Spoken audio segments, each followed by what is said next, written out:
I think most users are now used to what we would call traditional video conferencing being part of their everyday life and actually being a fundamental part of all the personal devices that they carry around with them.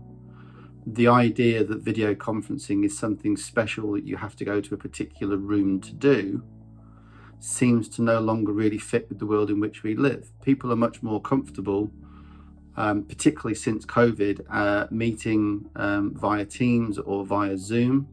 And in those cases, it's their laptop that's the codec. So why would you not want to use a similar methodology so that there's a uniformity of experience when you actually have a larger meeting in a larger, more formal space? I would definitely say that conference rooms and meeting rooms aren't their own category anymore.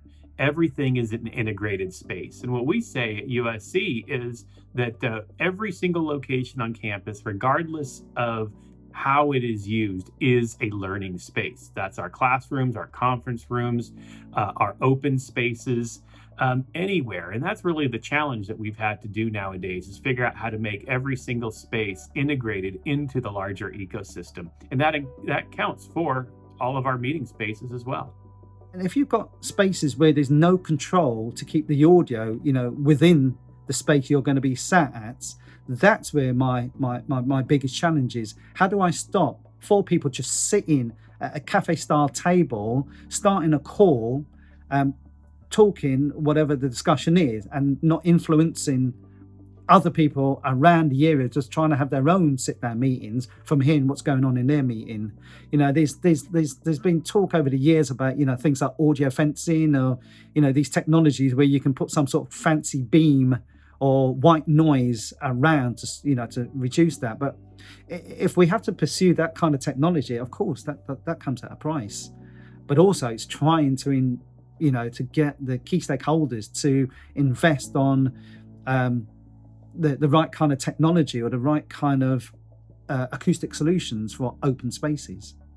When we start sort of looking at your typical meeting rooms, or rather not your typical meeting rooms, but more commercial meeting rooms, I guess, where acoustics hasn't been considered in the design, that's where we have the problem. And I think the issue then is, we may be able to improve the performance of these devices, these AV systems, but I think at the heart of that really is having some appreciation of the acoustics that play a part in undermining that performance. So again, it's really about providing acoustic treatment if you can, ensuring that services noise is controlled, ensuring that privacy is provided through sound insulation, such that you don't also get noise breaking that could disrupt or distract the meetings. I don't think good audio should necessarily be expensive.